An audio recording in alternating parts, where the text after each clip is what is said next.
While we were at NVIDIA's big GTC event earlier this week, we also got a chance to check in with some of NVIDIA's key partners, companies that can help bring out the value of their high-end chips. For example, Cisco announced a new AI factory architecture.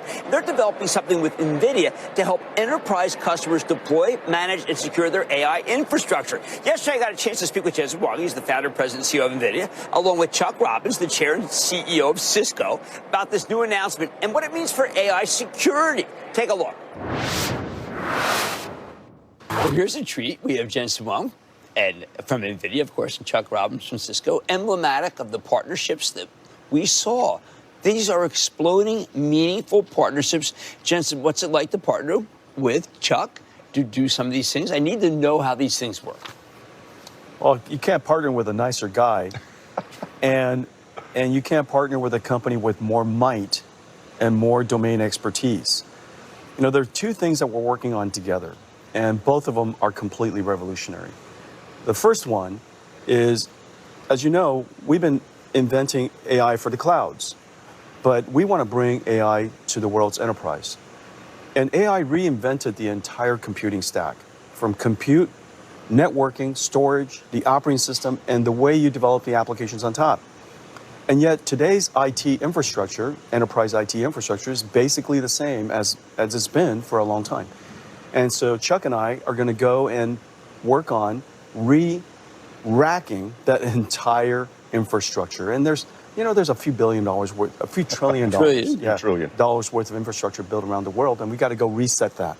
That's the first thing. The second thing we're working on is, and this is an area that Cisco and Chuck's been in for a long time, and it's new for us, is telecommunications.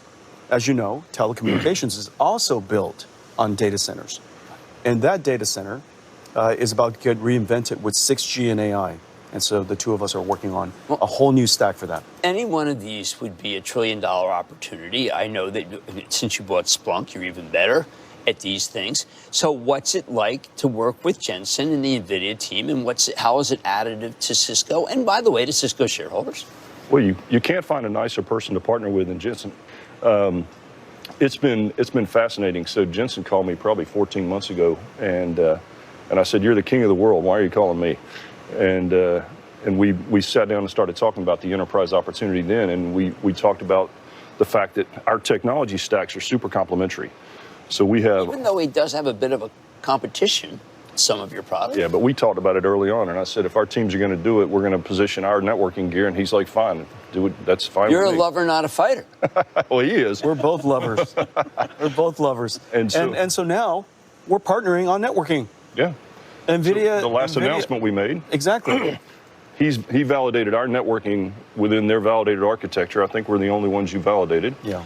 And then we agreed if a customer wanted it, we'll build an Ethernet switch based on his silicon. So we want to give the customers what they want. People at home they're looking for business and consumer, they don't understand this is actually far bigger than consumer, right? I know it hurts to say that because we have consumers watching, but it's true. It's much bigger. And when you think about the security implications of this transition that Jensen was talking about, they're going to be huge. And when you get into just the initial AI inference applications are one thing where you're going to need all this new modern infrastructure. But the second phase is this agentic AI that we talk about, and the need to reconstruct the underlying internet logic to actually enable agents to communicate with each other in a secure way and actually achieve the vision that has been laid out for agentic AI. That it's a complete restructuring. Is the system that we have now ready for agentic AI, or do we have to throw the system out, put an all new system in? Well, as you know, the computers that people run AI on are the ones that we're sitting in front of. That's what it looks like. And those systems are in none of the world's companies. Well, then we have to replace the whole world in this trillion. That's a $2, $3, $4 trillion opportunity. No question about that.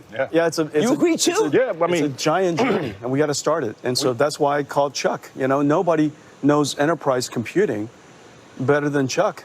And so you know, we need to go and re-rack the whole world's companies. I love that term. It's very, it's persuasive. Yeah. Right? I mean, well, you walk in these data centers, what it is, it's just racks and racks of technology. Yep. And I think we believed a year ago that the enterprise opportunity was going to dwarf what we've done in the cloud space. Right.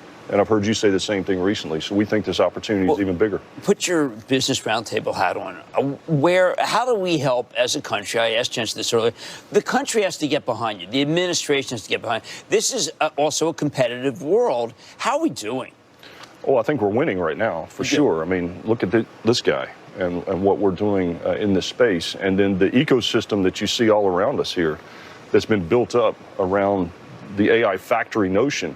And clearly we're winning. And I would say, based on the conversations I've had with the administration, I know you've had a lot, they want to protect that lead, and they want us to win. And I believe that their policies that they're going to implement will ensure that that happens. But if you're going to put a 25% tariff on hardware, it could end up being on hardware, that is an impediment to growth.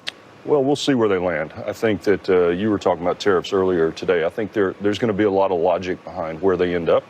I think the reality of their thinking around reciprocal tariffs and some countries that perhaps are treating us not as fairly as they should, I think that's an area that they should certainly go after. But I think they also want to make sure that whatever they do, that they maintain this lead that we have and make sure that we win the AI race. Well, you are both leaders of American tech, of course, international. You use international business.